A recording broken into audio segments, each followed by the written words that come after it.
I should have known what was coming the moment I walked through the door. The entire family was already gathered in the living room. Mom, Dad, my sister Rachel and her husband Trevor, my brother Marcus with his fiancée. They all turned to look at me with that expression I'd seen 1,000 times before. The look that said I was late, unprepared, insufficient. "Nice of you to finally show up," Rachel said, not bothering to stand. "We've been waiting." I was actually 10 minutes early, but I didn't point that out. I'd learned years ago that facts didn't matter in this house. Only perception did. "Sorry," I said quietly, setting down the gifts I'd brought. I'd spent weeks finding thoughtful presents for everyone, including my 2 nephews. I noticed Rachel's eyes flick to the bags with what looked like disappointment, as if she'd hoped I'd show up empty-handed to prove whatever point she was trying to make. Dinner started normally enough. Dad carved the turkey. Mom fussed over the table settings. Marcus talked about his promotion at the tech firm where he worked. Rachel described the new kitchen renovation she and Trevor were planning. I listened, contributed when asked direct questions, and mostly tried to stay invisible. It was during dessert when Mom decided to strike. "Rachel was just telling us about the donation she made to the Children's Hospital," Mom said, her voice dripping with that particular tone of pride she reserved exclusively for my sister. $15,000. Can you imagine? We raised such a generous daughter. "That's wonderful," I said, meaning it. "The Children's Hospital does amazing work." "It's what family does," Rachel said, looking directly at me. "We help others. We give back to the community." There was a weighted pause. I could feel it coming like a storm rolling in. "You never help this family," Mom said, setting down her fork with enough force to make the china rattle. "Your sister actually contributes. She helps with the grandchildren. She comes to every family event. She remembers birthdays and anniversaries. She calls me every single day." "Mom," I started. "And what do?" she continued, her voice rising. "You show up when it's convenient. You live in your tiny apartment, working your little job, keeping to yourself. You never offer to help with anything. Never ask if we need anything. Just absent. Always absent." Dad nodded slowly. "Your mother's right, Jennifer. Rachel's always been there for us. Even Marcus helps out when we need him. But you? It's like you're not even part of this family."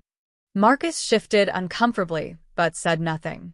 Trevor smirked into his wine glass. Rachel sat back with her arms crossed, looking vindicated. I smiled politely, the way I'd trained myself to do. The way I'd perfected over 6 years of sitting at this table, listening to variations of this same speech. "I understand," I said softly. "Do you?" Mom pressed. "Because honestly, Jennifer, I don't think you do. Your sister is planning to help us renovate the bathroom next spring.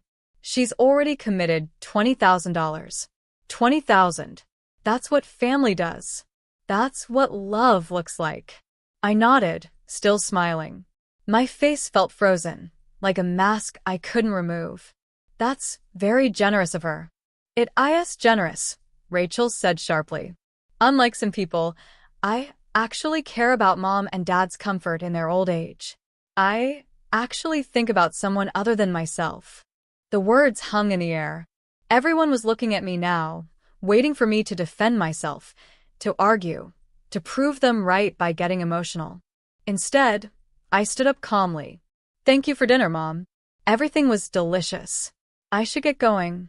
I have an early morning tomorrow." "Of course you do," Rachel muttered. Always an excuse. I collected my coat from the hall closet, wished everyone a Merry Christmas, and walked out to my car. The December air was sharp and cold, exactly how I felt inside. But I didn't cry. I didn't scream. I didn't call my best friend Sarah to vent, though I knew she'd be waiting to hear how it went.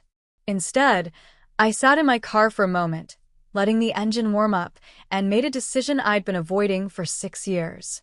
It started in 2017, right after I'd landed my first major promotion at the financial consulting firm where I'd been working since college. I was 26 years old, finally making real money, and I felt like I was supposed to do something meaningful with it. That's when Dad called me. "Jennifer, honey, I need to talk to you about something," he'd said, his voice heavy with a kind of desperation I'd never heard before. Your mother doesn't know I'm calling. I don't want her to worry.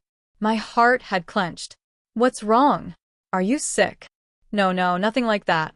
It's just the mortgage. We refinanced a few years ago to help Marcus with his student loans, and the payments they're a lot higher than we anticipated.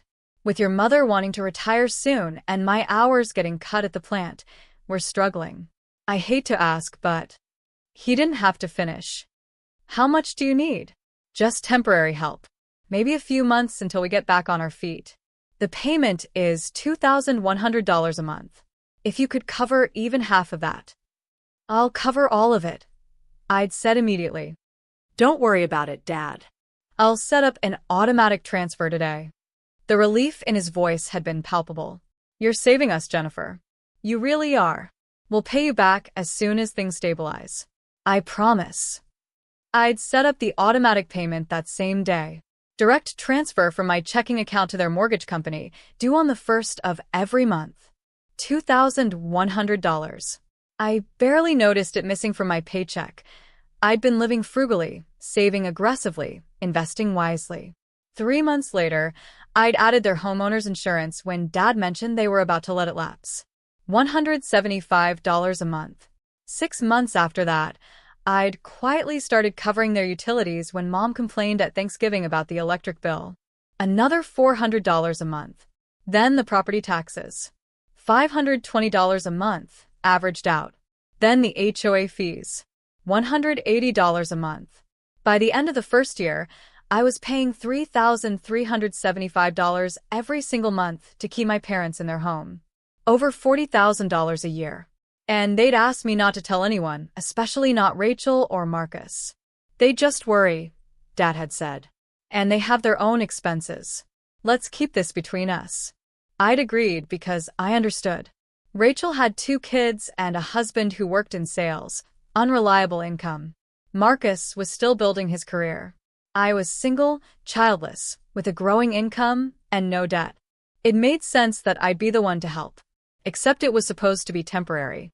Year 2 came and went. The promises to pay me back faded into silence. I didn't bring it up because every time I saw my parents, they seemed stressed enough. Why add to their burden?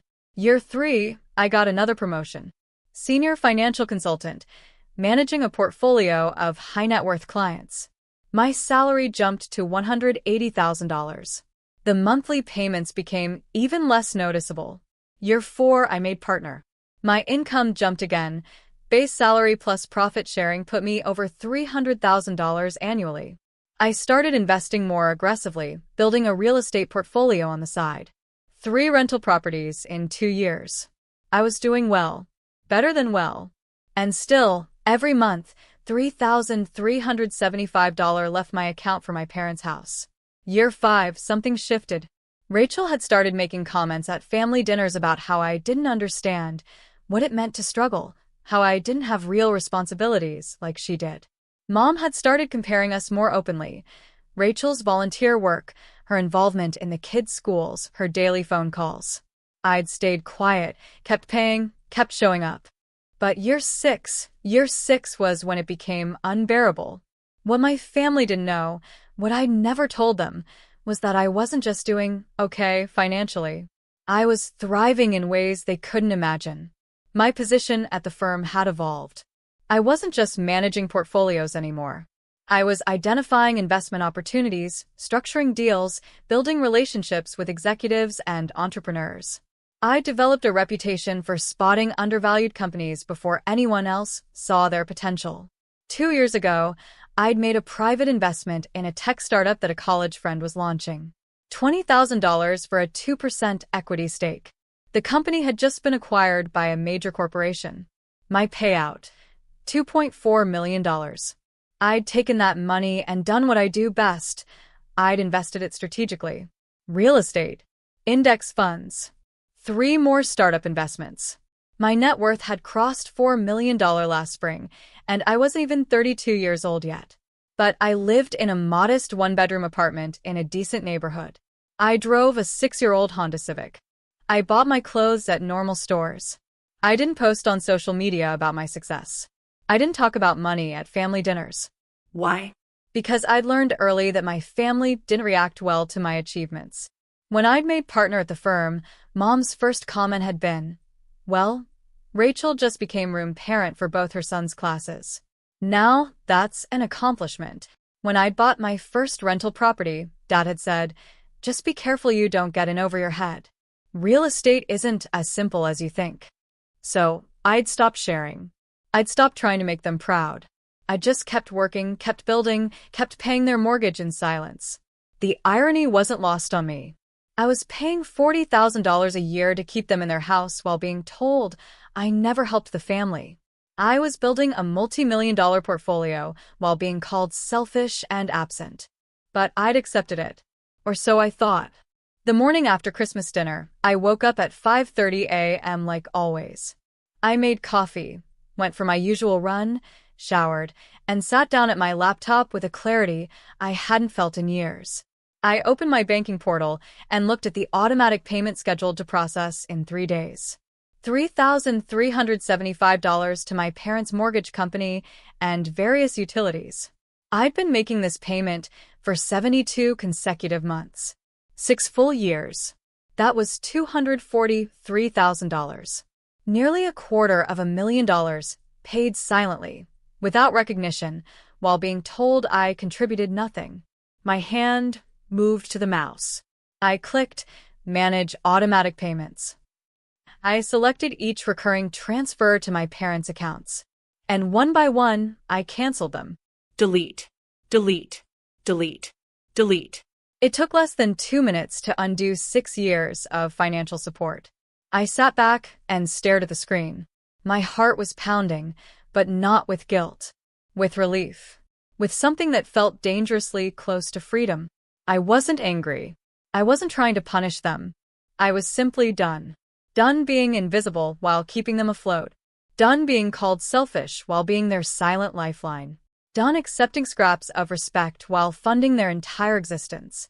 I picked up my phone and texted Sarah. I did it. I canceled everything. Her response was immediate. Finally. How do you feel? Free. I typed back. Terrified, but free. I didn't tell my parents. I didn't send an explanation. I just stopped. The same way you'd stop watering a plant that kept insisting it didn't need water. 48 hours later, my phone rang at 7 a.m. Mom's name flashed on the screen. I let it go to voicemail. She called again immediately. Then again. Then Dad called. Then Rachel. I was in a meeting with a client, so I silenced my phone and focused on work. By lunch, I had 17 missed calls and 12 text messages. Mom. Call me immediately, Dad. Jennifer, we need to talk right now, Rachel.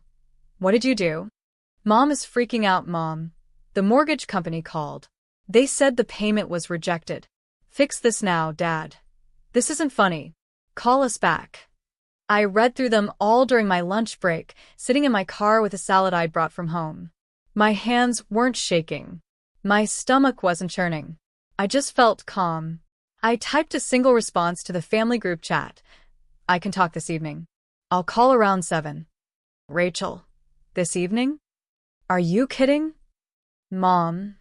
This is an emergency, Jennifer Marie Marcus. What's going on? I turned my phone to Do Not Disturb and went back to work. At 7 p.m. exactly, I called my parents' house. Dad answered on the first ring. What the hell is going on? He shouted, not bothering with pleasantries. The mortgage company says our payment was rejected. They're charging us a late fee. Your mother has been in tears all day. I could hear Mom crying in the background and Rachel's voice saying something sharp. I canceled the automatic payments, I said calmly. All of them. Silence. Then, you what? I canceled the automatic payments I've been making for the past 6 years. The mortgage, the insurance, the utilities, the property taxes, the HOA fees. All of it. You can't do that.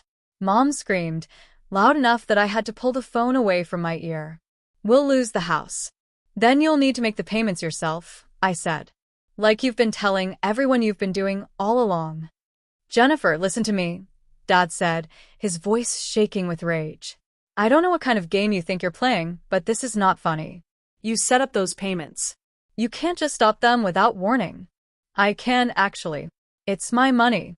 I'm allowed to choose how I spend it. Rachel grabbed the phone. I could hear the struggle. Are you out of your mind? She shrieked. Do you have any idea what you've done? Mom and Dad could lose their house. They could be homeless. Then maybe you should help them, I said quietly.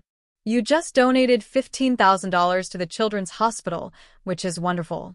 Surely you can spare some for Mom and Dad's mortgage.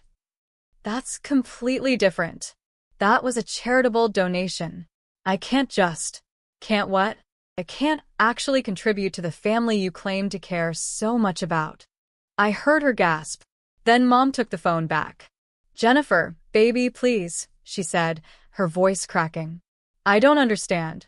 Why would you do this? Did we do something to upset you? The question was so absurd I almost laughed. Do you really not know? No. I don't. Everything was fine at Christmas. Mom, at Christmas dinner, you told me I never helped the family. In front of everyone. You said Rachel actually contributes and I don't. You called me absent and selfish. I didn't. I mean, that's not what I... It's exactly what you meant. And you've been saying it in different ways for years. So, I decided you were right. If I'm not contributing, if I'm not really part of this family, then there's no reason for me to keep paying your mortgage. Complete silence on the other end. Paying our what? Dad's voice was quiet now. Dangerous. Your mortgage. Your insurance. Your utilities. Your property taxes. 交话费. I've been paying them for 6 years. Every month, $3,375 leaves my account to keep you in that house. That's over $40,000 a year. $250,000 total. I heard someone gasp. Then muffled voices arguing. That's not. You never. We didn't ask you to do all that. Mom said. Yes, you did. Dad called me in 2017. He said it was temporary just until you got back on your feet. He asked me not to tell Rachel or Marcus because they'd worry. So I paid, and I stayed quiet, and I waited for you to get back on your feet. 6 years later, I'm still waiting. You should have told us. Rachel shrieked in the background. I'm telling you now. Dad's voice was cold. So what? This is blackmail? You want us to what, grovel? Apologize? We're your parents, Jennifer. Helping family isn't supposed to come with conditions. You're right, I said. It's not. Which is why I helped for 6 years without asking for anything in return. Not money. Not gratitude. Just basic respect. Basic acknowledgement that I'm part of this family too. But at Christmas, you made it very clear that I'm not. So now I'm acting like it. This is insane. Rachel yelled. You're going to let Mom and Dad lose their house over hurt feelings? I'm not letting them do anything. Their house, their responsibility. Just like you said, Rachel, family helps family. So help them. You have the means. You just donated $15,000 to charity. Marcus just got a promotion. Between the two of you, surely you can cover a $2,100 mortgage payment. More muffled arguing.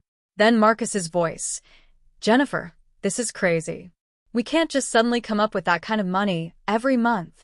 But I could. I asked. For 6 years. That's different. You don't have kids. You don't have a wife. You don't have expenses. I have expenses. I just prioritize differently. I've been prioritizing Mom and Dad. Now I'm prioritizing myself. You selfish bitch. Rachel screamed. I hung up. My phone immediately started ringing again. I declined the call and sent a text to the family group chat. I'm not discussing this further tonight. You have until the end of the month to figure out the mortgage payment. After that, it's between you and the bank. I blocked all their numbers for the next 24 hours, poured myself a glass of wine, and sat on my couch in my quiet apartment. I wasn't shaking. I wasn't crying. I just sat there, feeling lighter than I had in years. The next morning, I unblocked their numbers to find 47 text messages waiting for me. Most were from Rachel, ranging from furious to pleading to threatening. Marcus had sent several trying to be the reasonable one, asking me to think about what I was doing to the family. Mom's messages were incoherent, rambling apologies mixed with accusations, Bible verses about honoring parents, desperate pleas. Dad had sent only one message: "You're dead to me." I screenshot all of them and saved them to a folder on my laptop labeled evidence. Then I called my attorney. "I need you to do something for me," I told him. "I need a full accounting of every payment I've made to my parents over the past 6 years. Every bank transfer, every bill I've paid on their behalf, everything. I need it documented, official, and notarized." "Are you planning to sue them?" he asked. No. "I'm planning to protect myself when they try to sue me." He understood immediately. "I'll have it ready by end of week." Next, I called my financial advisor. "Remember how we talked about diversifying my real estate holdings?" I said, "I want to move forward aggressively. I also want to increase my investment in the Sharma Tech Fund and the Rodriguez Development Project. Let's put together a strategy for the next quarter." "May I ask what's changed?" she asked carefully. "I just freed up $40,000 a year in my budget," I said. "I'd like to put it to better use." The third call I made was to Sarah. "I need you to be honest with me," I said. "Am I being cruel?" "No," she said immediately. "You're being sane. Finally. They're going to lose the house." "Are they? Or are they going to figure out how to pay their own mortgage like millions of other Americans do every month?" Rachel called me a selfish bitch. Rachel has been calling you that in 1,000 subtle ways for years. At least now she's being honest. I laughed, surprising myself. When did I become the villain in this story? You didn't. You just stopped being their ATM. They don't know the difference. For days after I canceled the payments, I got a call from a number I didn't recognize. "Is this Jennifer Morrison?" "Yes, who's calling?" "My name is Detective Sarah Chun with the County Fraud Division.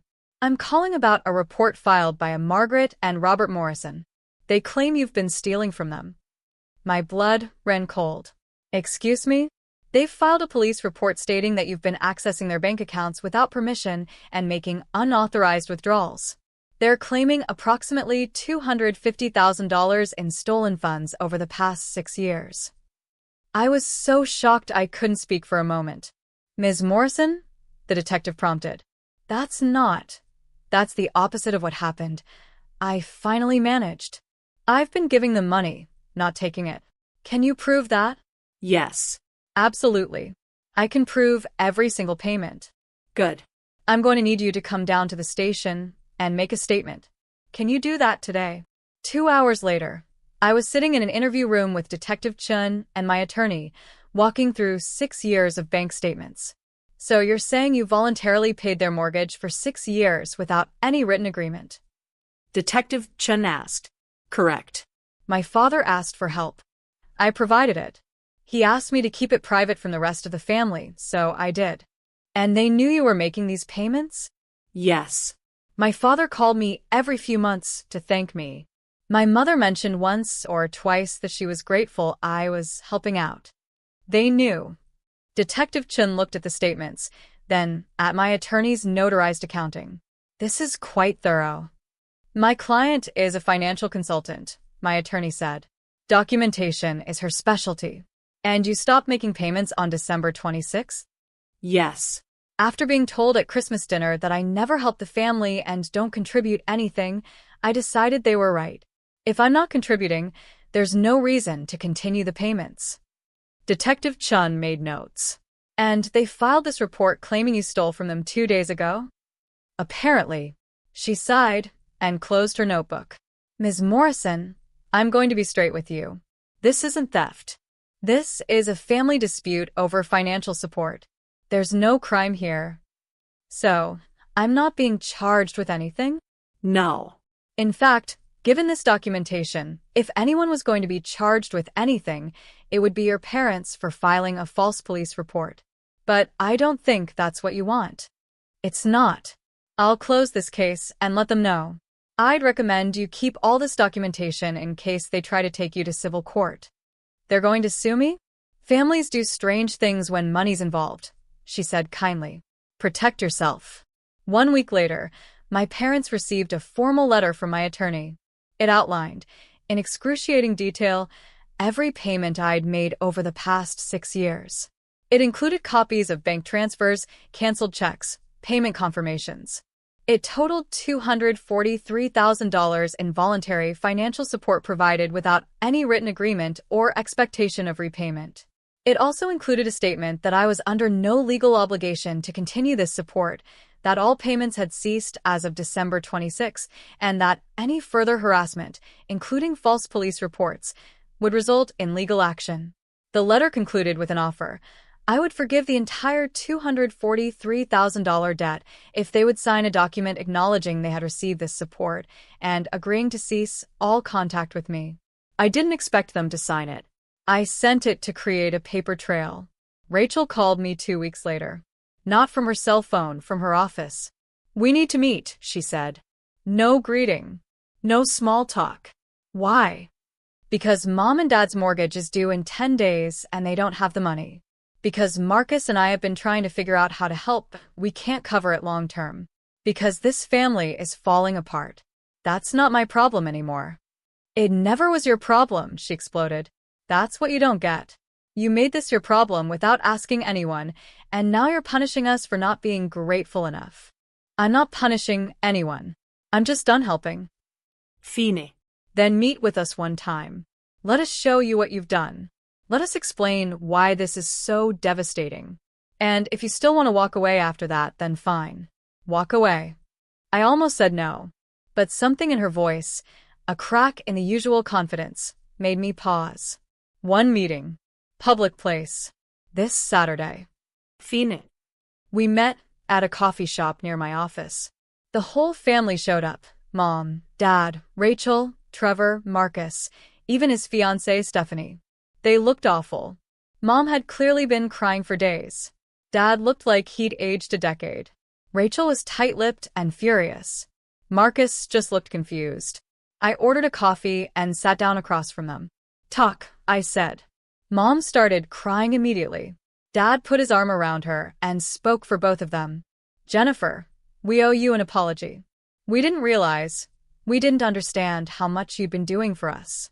We thought you were just helping with the mortgage for a few months, not everything. Not for years. I told you exactly what I was paying when I called," I said quietly. "You heard me." "We heard the words," Rachel interjected. "But we didn't believe it. We thought you were exaggerating to make us feel bad." Sæt dig her. "Why would I lie about that?" "Because you wanted to make yourself look better," she said. "You wanted to swoop in and be the hero who saved them when really what, Rachel? When really you should have been helping them?" She fell silent. Marcus cleared his throat. "Look, we've been going through their finances, trying to figure out how they got into this situation. And we found some things." He slid a folder across the table. I opened it.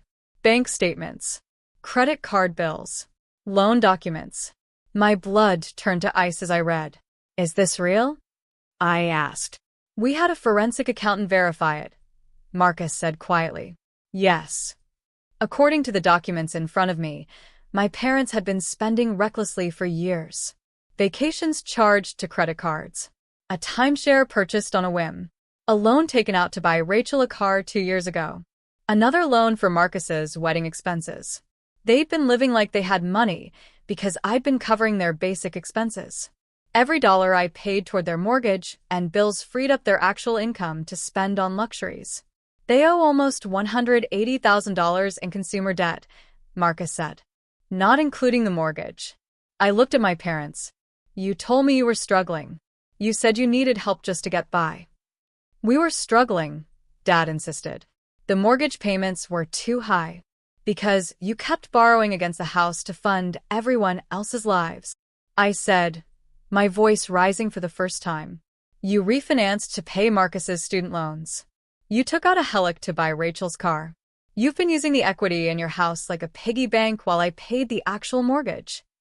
"We're your parents," Mom sobbed. "We raised you. We sacrificed for you. It's not wrong to expect help from your children." Help. I stood up. "I gave you $250,000. I gave it silently, without conditions, without asking for anything back. And in return, you called me selfish. You told me I never contribute. You filed a false police report accusing me of theft. The coffee shop had gone quiet. Everyone was staring. I didn't care. You want to know the truth? I said, my voice shaking now. I could have kept paying. I could have covered your mortgage for the rest of your lives and barely noticed the money missing. I'm not some struggling single woman barely getting by. I'm a partner at one of the top financial consulting firms in the state. I have a portfolio worth over $4 million. I could have bought your house outright and not even blinked. Their faces went pale. But I won't. Not because I can't afford it. Because you don't deserve it. Because the moment I showed you actual documentation of what I'd been paying, instead of thanking me, you accused me of lying. Because when I stopped funding your lifestyle, you tried to have me arrested. Because you've spent 6 years taking my money while telling everyone I'm the selfish one. I grabbed my bag. You wanted a family meeting? Fine.